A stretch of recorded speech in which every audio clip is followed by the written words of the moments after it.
In the vast, red heart of Australia, beneath the endless stars of the outback, a family camping trip turned into one of the most haunting mysteries the nation has ever known. A baby named Azaria Chamberlain vanished into the night. Her mother, Lindy, cried out words that would echo through history. "A dingo's got my baby." But what followed was not compassion. It was chaos. As search teams combed the desert and public outrage grew, suspicion turned inward. The grieving mother became the accused. And what began as tragedy spiraled into one of the most divisive trials in modern Australia. Was Lindy Chamberlain a victim of circumstance? Or the architect of a crime too dark to imagine? For years, the truth lay buried beneath lies, media frenzy, and broken justice. This is the story of a missing child, a nation's hysteria, and a mother fighting to prove her innocence. Against the world, the Lindy Chamberlain case, the dingo, the baby, and the truth Australia tried to forget.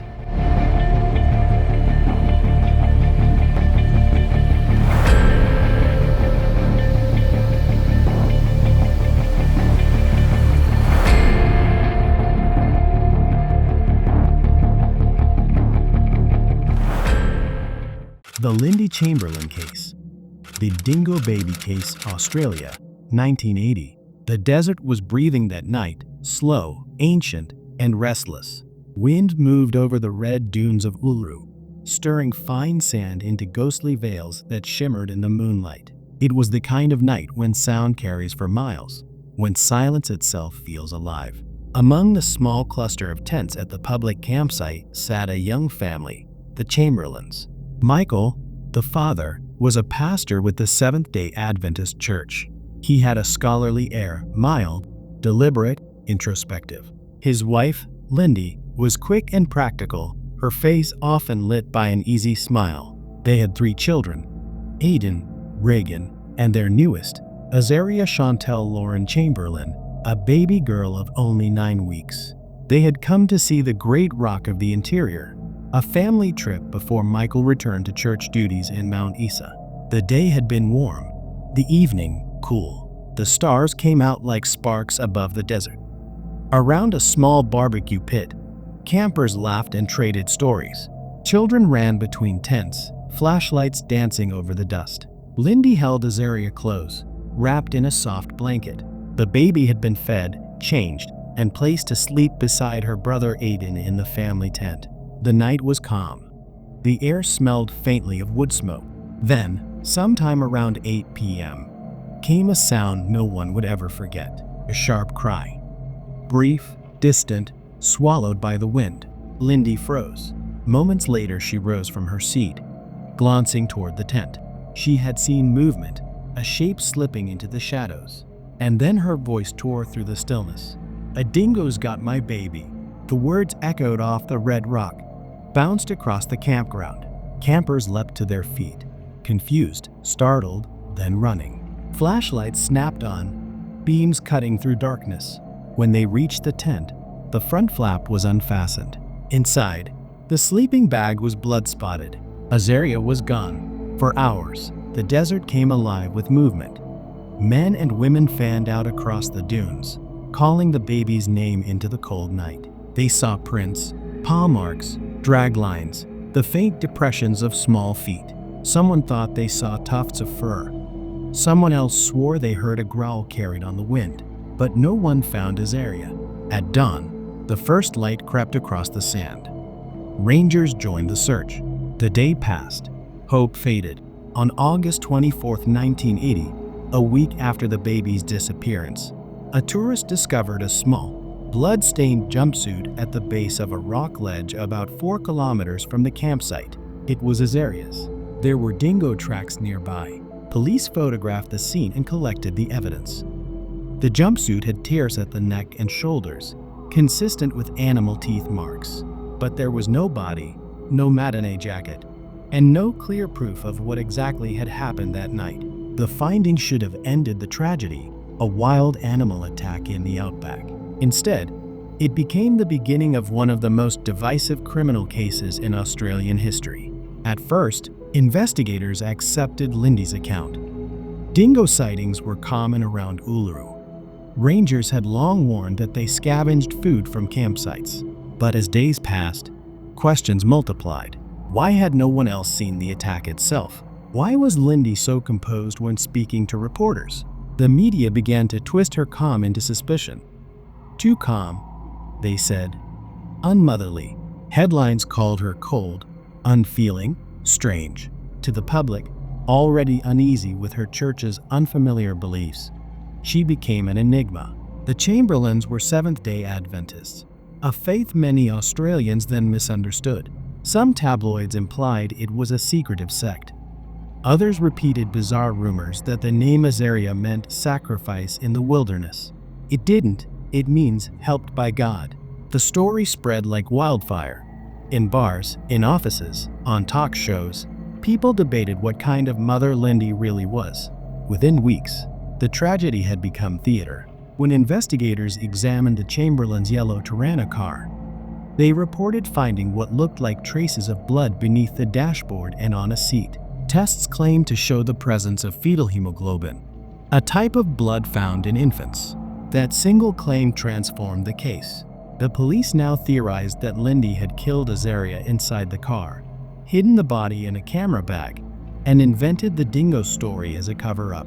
There was no witness, no body, no clear motive, but there was public pressure and a growing desire for certainty.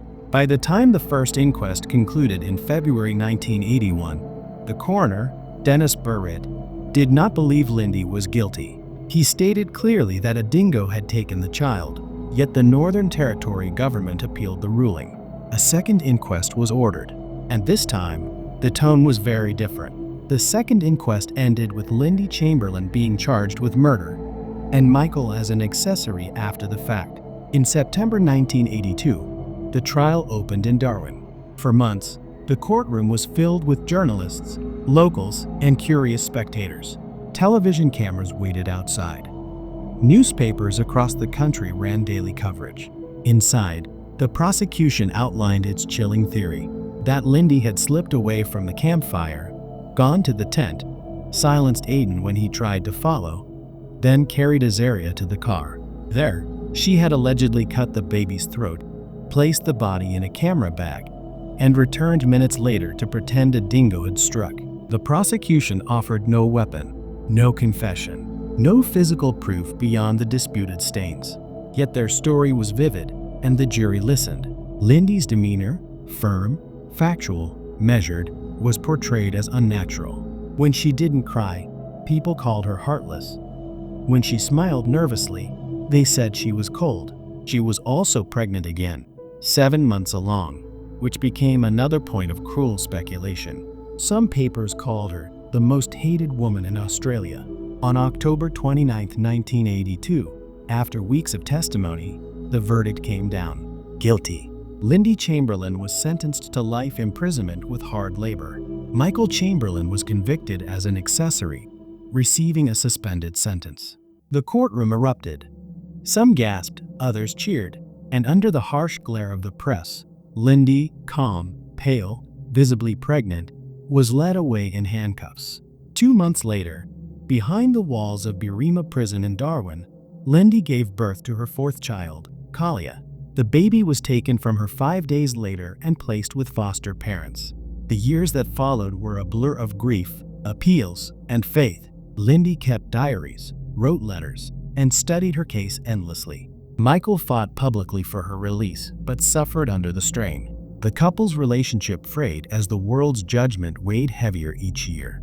Outside the prison, public opinion began to shift. Journalists revisited the evidence.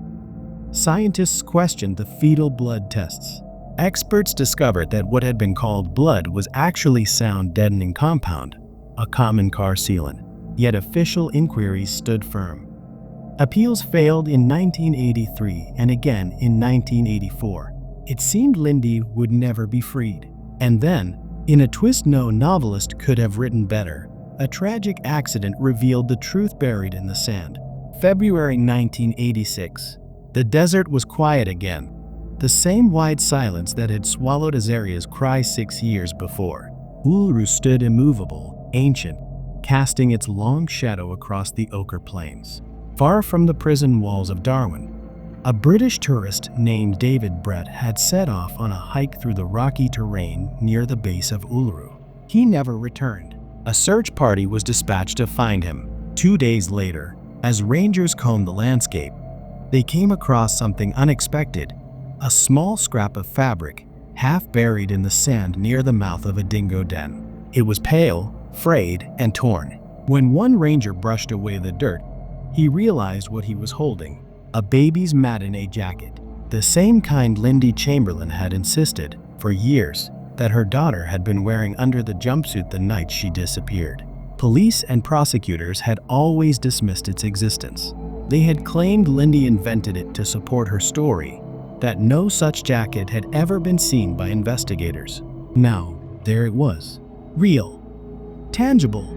Its small sleeves were chewed and weathered, but unmistakably intact. The searches froze. They called their supervisors. Within hours, word spread across the Northern Territory. Evidence found near Dingo Den. And just like that, the impossible had become undeniable. When news reached Darwin Prison, Lindy was sitting in her cell reading. A guard approached her door, unusual for that hour.